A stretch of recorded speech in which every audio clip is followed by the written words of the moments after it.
Welcome back to another episode of a very basic space program. Last time we set some probes on their way to Venus. They're not going to orbit, but they are going to get us some more science.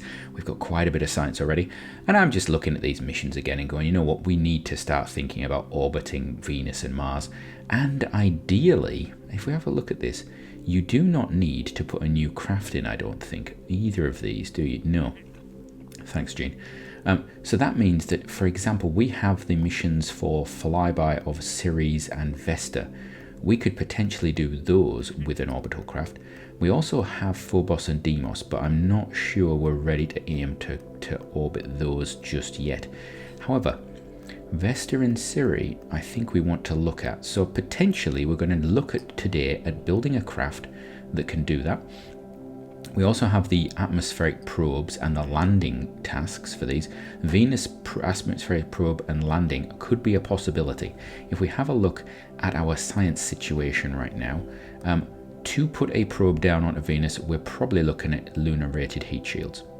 We have the ability to research those right now. However, no point doing that unless we can put an orbiter in, because that thing that goes down will not be able to communicate to anything at all. It will just have a terrible range on its transmitter. We also have potentially airbags there, which I've never used, so that would be something interesting to have a go at. Right, I think we need to maybe think about getting to Venus. We also have in this episode probably going to get the launch of our Discovery 9 and 10. Interestingly, the Discovery 8, of course, that is waiting around for our Mars window that's coming up, and this Mars window here, it's actually a quick one. It's a very short transit time, but it is in about 1.5 years time. So by missing the Mars windows that we had, we've actually put that craft back. It will probably end up going at the same time, ideally, as our orbiters, and it'll just do a flyby. And I may actually end up just cancelling its build. We'll just put a Janus Y in instead and get the Janus Y built up. We've wasted a bit of time building it, but it was potentially a backup for a lot of things, and if we end up building it, it's not going to cost as much. We do have some upgrade points. I have been putting my upgrade points in general into the R&D, so we're going to continue doing that. One thing I have done, I've rearranged our tech because I want to get to this early docking procedures for two reasons. Number one, a docking mission. I would really like us, we've done rendezvous, I'd really like us to do docking, so we can send a target up and it gives our crew something to do. Before we get life support. Our life support is just after that as well. It's going to be like, we could have finished life support, but we can actually we can operate the craft after that and things like that. But I primarily want to get these because if we go into here again, they open up, importantly, first of all we get an RCS tech upgrade, but they open up all of these different biprops, these bipropellants, and actually I haven't actually clicked on that one. I don't even know if you need to do this. I really want to have those because they are much more efficient. They're denser, they are storable, they have better ISP than the stuff we currently have, and they open up the possibility of, in my mind, small orbital craft, particularly for some of the inner planets there. So that would be our target. So what I'm going to do is we're going to wind time forward a bit. We've got the javelins are leaving the sphere of influence, and then they're going to head out towards Venus. We'll probably see those fly past, and then we'll end the episode with some Jupiter launches, I think. So let me move the time forward and let's see what happens. Right, it is the 30th of October 1967, and Discovery 7 here is the first of the two craft to arrive in the sphere of influence of Venus. It's beating its sister craft by about 15 hours, I think, actually. So let's have a look. We should be about to get into the sphere of influence. Are we? It's not showing. That's interesting. Let's see if we just go forward a bit.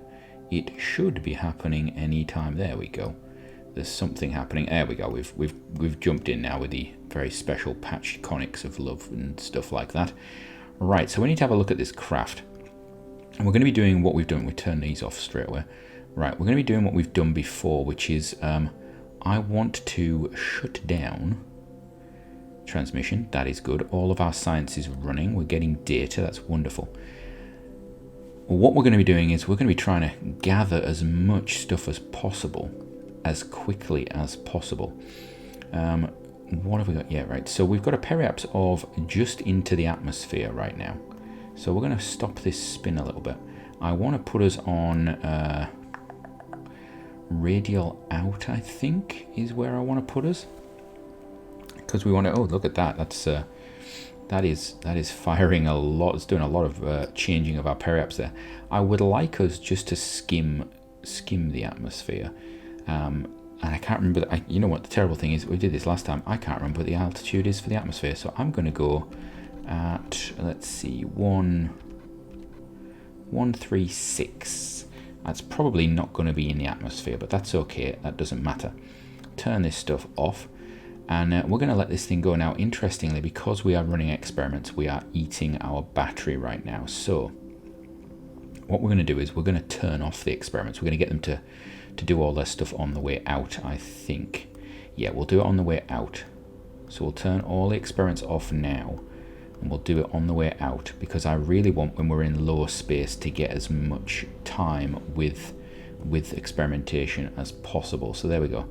That's going to let us charge our batteries just a smidgen. We're not going to transmit anything until we get back into interplanetary space. We do not have a mission to gather science from Venus. We're not in a sort of like we were with Mars, where we had to transmit something low down. We've got about 2 hours until Discovery 6 enters the sphere of influence. So this thing's going to be on its way by then, and we'll jump back to it. We'll make sure Discovery 6 gets set up in the same way, and then we'll just follow them both through past periapse and out the other side, and let them basically just, you know, use all their energy up on the way out. And then once they're out back into the sphere of influence of the sun, we will we'll sort that out. So let's jump across to Discovery 6 and get that one into the sphere of influence and set up as well, because so we're coming in at 136 with this. We'll put Discovery 6 a little higher, I think. All right, here we are with Discovery 6, and this one is about to come into the sphere of influence as well. Let's have a look on the old map, and this one's actually showing up as going into the sphere of influence, which is better. So we'll just warp through till that happens. There we go. Right, now we want to do our good old disable all the things and stuff, because we need to have a look at what we're doing. So first of all, let's have a look. We've got a periapse of, whoa, that is low. That is not what we originally planned. Okay, so we're going to go radial out, I think. I think I want to put this slightly higher than the previous one, just in case. And I have a feeling in RP-1, Earth's atmosphere begins at 140. Venus has a thicker atmosphere, it's a smaller planet, but I think its atmosphere goes a little higher. So I'm going to play a little bit safer, and I'm going to put us at about 143. That's what I'm going for. Okay, that's it. That's what we're going to sit on. Right, we're eating our battery right now, so we need to turn stuff off. Again, we're going to run all of this, because all these will be able to do high science really easily on the way out. We're going to be around for quite a while. What data we got? You see, we've already got, you know, data building up. So there we go. We're going to jump out of this, and we'll jump across to back across to number 7, which is going to have its periapse first. So we're going to jump to there. You can see it's already well ahead of us, and we'll have a look at that going past periapse. I hope that we've actually got it high enough in the atmosphere so it doesn't catch fire or explode, but let us see. So Discovery 7 again, and what we're going to actually do, I'm going to pull up this little info chart, because that gives me telemetry analysis, and it will tell us when we are in space below around Venus. What we want to try and do is basically save our battery time. We're going to be in the sphere of influence of Venus for quite a while actually. We're going to have a day, and these batteries will run flat very quickly. We could have actually built this craft with more battery on it. Would probably have been a really good idea. But we live and we learn, and this was thrown together as a last minute mission, wasn't it? So, you know, not a big problem. So we're going to come in, and the aim here is that as soon as we jump to Venus low, the space low, we're going to turn on our equipment and just start gathering as much as possible, because what we would imagine is that this craft is not going to spend as much time in that sort of altitude. It's going to spend very little time down there actually, depending upon how close that is. Of course, around Earth, it's sort of basically geostationary. Orbit is the divide. I'm not sure what it is for Venus and the others. I have a feeling it might be lower. I think if you look at the orbit missions, it will actually tell you. I think the height it says is pretty much the boundary mark. I think, I'm not entirely sure. So that you're in space low with your orbit, I think. Right, we're still, you know, we're that's a beautiful view actually, isn't it? So yeah, this craft is going to come around the dark side, I believe. We are ready, I think. Let's get all of our stuff ready. We don't want that, we want this ready, and we want it on that because we want to activate things as soon as we possibly can. So what are we doing? Are we still not there? That's really interesting. Are we still not in space low, which is, I thought we would be definitely in space low by now. Oh, there we are. We just jumped over. So we have got about 20 minutes. I don't know if we've got 20 minutes of battery on this craft, but we will find out, I suppose. Right, let's have a look. Because it would be terrible if we actually got into the atmosphere and missed out on some atmospheric science. Oh no, yeah, we're going to be fine. We're going to have loads here. We've got lots of battery time to go. Right, here we go. So we're going to put it on speedy a bit. Now this is going to be the interesting bit because I'm not sure how close to this atmosphere we are going to get. We're going that way, I think. Yeah, this way. We're going somewhere. I'll keep that view like that. That's quite nice. At least you can see the little sort of halo there as the sun bounces around the atmosphere. All right, so we're going to come into the atmosphere. And it's going to be interesting. Oh, actually, the time warp will stop if we hit the atmosphere. That's okay. We'll keep it on this speed for now. I always forget about time warp and jumping out when you get to atmosphere. It's a nice little guide for something like this if we actually hit it. So we will know what altitude we're going to hit. I think it's 145. I've got it in my head now. It's 145, and we are going 9 kilometers lower than that. So the atmosphere potentially could get a bit tasty for us, shall we say? Right. We're now flying high. We don't need to worry too much about electricity right now. We don't have signal, which means I can't look at all the data that we're gathering, which is annoying. But we can actually do it with this. So we can't use the infrared microscopy thing, can't use cosmic ray obviously, but we are running telemetry. We should get a big chunk of that actually because we're going to be down for a while. We are going low though. Are we actually losing any? We are, yeah, we're definitely getting drag. The question is, do we get low enough and then pull out before we start to heat up? That is going to be the question. We're getting very twitchy right now. You can see the craft is actually turning. We've got no RCS on, so this thing should not be turning. So that's obviously the atmospheric drag pulling it back. But we look as though we're going to bow back up, and we look as though we're okay. That's good. So we could take the other craft down to that altitude. So 136 is a possibility. And flying high, we've got a big chunk of that actually. If we take the other craft down to there, we potentially could finish that flying high telemetry at least. We're not going to finish mass spec because that's like 13 days. We're not going to finish visual imaging because that's a lot as well, but we could potentially finish those the telemetry at least. Do we have these on? Yeah, they're done. So the pressure's done. Temperature is, oh, actually we can't see now because we're above, aren't we? We'd have to look on the other thing. Okay, so there we go. We're through the atmosphere. We have survived. We've gathered some data, and now it's just a case of let this thing fly. So what we will do is, let's just check. We have, wrong thing. We still don't have signal. That's okay. It's going to just gather data. We know that. It's running all of its experiments. That's fine. We're just going to leave it gathering data, and it can do that all the way out now. It has the ability to do that. Yeah, there we go. Right. So what we're going to do now is we're going to jump back. We're going to jump to Discovery 6. And we're going to have a look and see if Discovery 6 can change its path.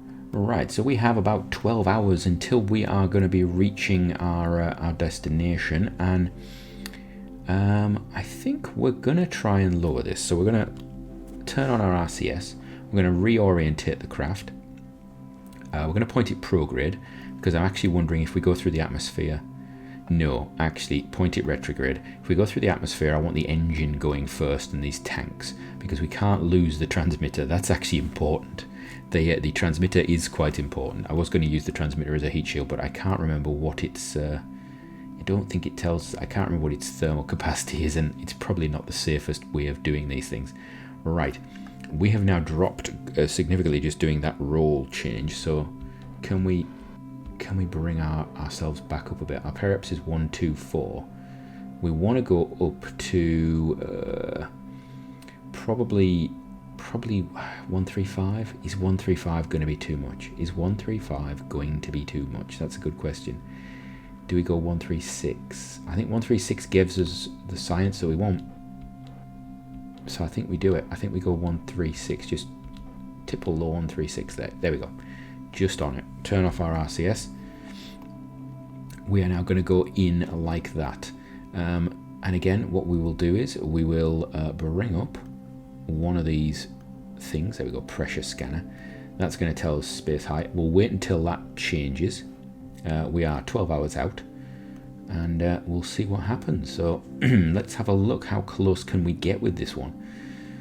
Ooh, it's all, you know, I hate this time warping to it. I wish I should just put a maneuver node in, or I should actually know when the change from space height to space low is. So we'll see. Let's keep going all the way in. We're going to keep playing around with the time warp. I'm just very nervous actually about this one. I don't know why. I mean, it's pretty much the same altitude as the previous one. This should or was planned to go across the light side of the planet, but I don't think it is. I think it's still going to go very polar. And I think it's not going to be as... I was really hoping we could skim through the atmosphere just high up on the light side, because I think that would be quite an interesting one, just to see if we actually get any sort of atmosphere above us, or that you can see, because I can't remember whether that's the case or not with Venus. You do have to get very close actually. So just getting ready, because as soon as we go, you know what, I'm actually going to do it now. I'm gonna do it now. We're going to turn everything on now while we've got signal. So turn everything on, and then we can actually look at what the predicted drain power-wise is going to be. We've got 2 hours. Yeah, we've got more than enough for that. We're not transmitting. All the stuff's running. We've got 2 hours. That's not a problem, is it? And in fact, it's going to go up a bit. Yeah, we've got loads. We've got 20 hours because we're not transmitting. Okay, we could have actually gone, you know, I should have done this before. However, some of these will actually turn themselves on when we get into space low, because they will actually start to pick things up. So I must remember that. Right, here we go. Still in space high. Oh, we might be on the what's it called, the Terminator, because we're coming in at this angle. That is interesting. So we might actually just be really, there we are. We're now in space low. That's a beautiful view, isn't it? Look at that.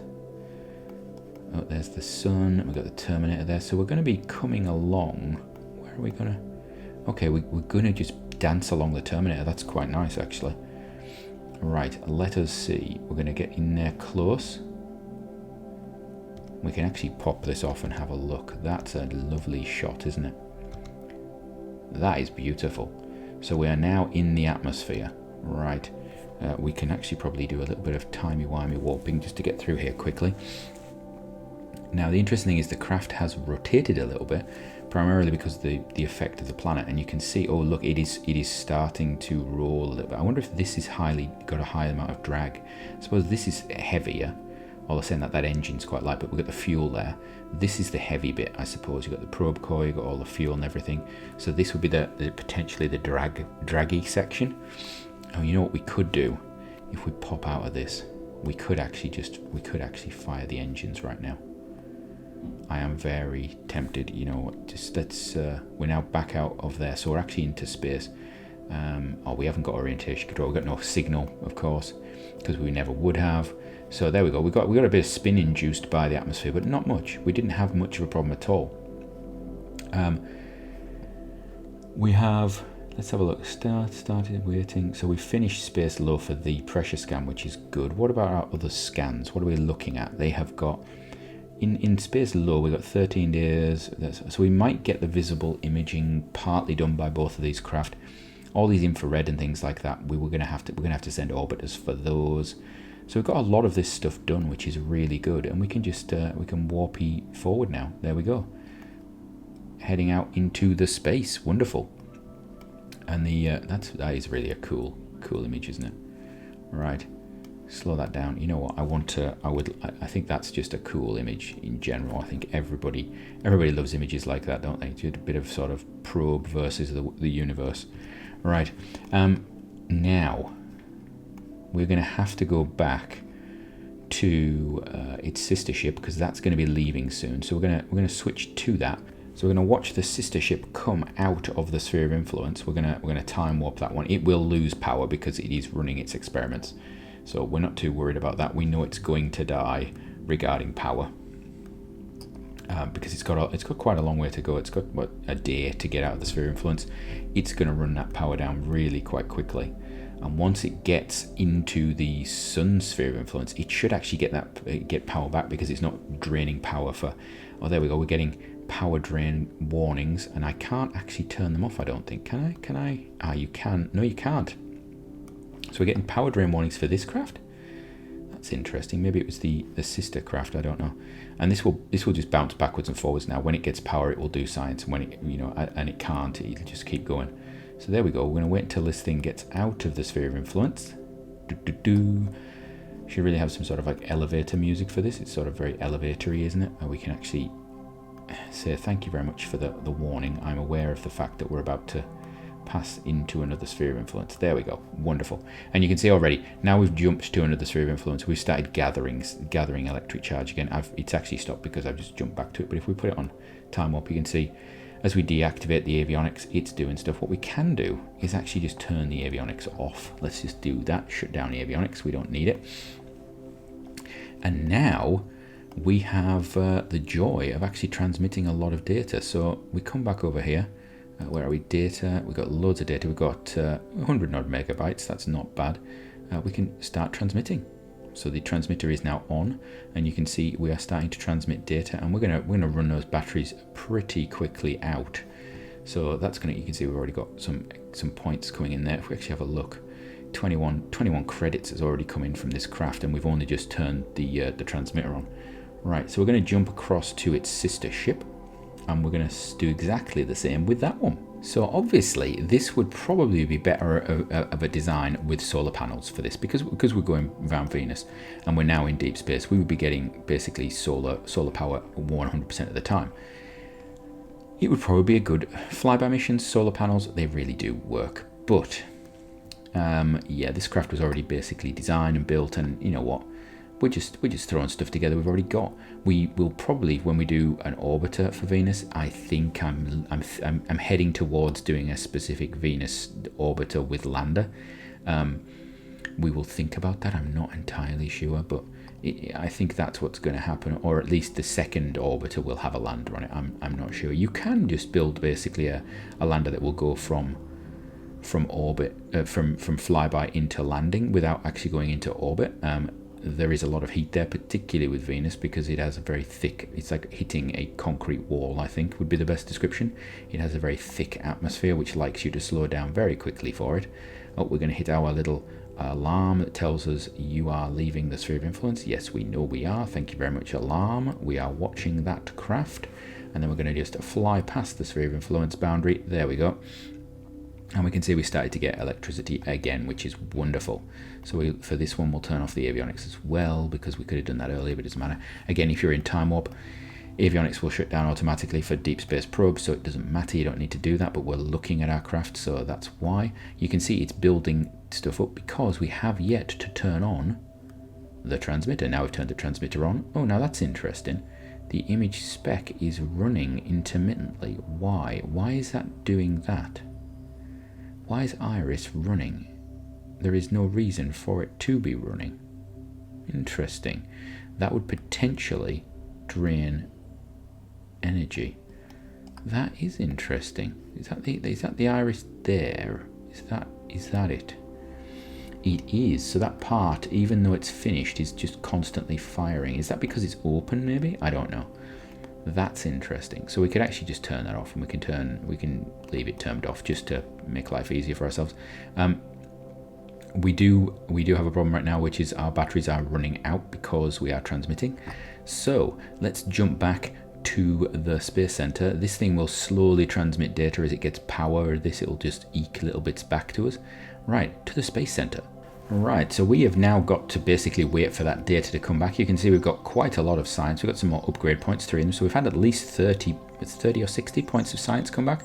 We'll put those into R&D. And we can also check how our R&D is looking. We are now 66 days away from finishing that early docking process. As soon as that finishes, we're going to be looking at building some potentially orbital probes, potentially longer range probes, things like that, because we'll have things to use it. We'll also be able to pick those bipropellants, and put them onto our Janus craft, which will then be operated with the life support as well, so it'll be able to stay up there for longer. It'll be able to be more maneuverable. It'll be able to do lots of different things. We will also probably want to put a docking target up at some point once this happens, because we're likely to get missions for it. Let's have a look. Have they appeared already? I don't think they have.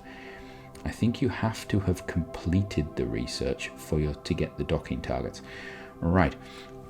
Now, I was going to launch a Jupiter targeted mission in this episode. We have had those 2 flybys of Venus. We've done a little bit of talking about stuff and things like that. So I think we're going to cut this episode reasonably short. It's going to be a shorter episode.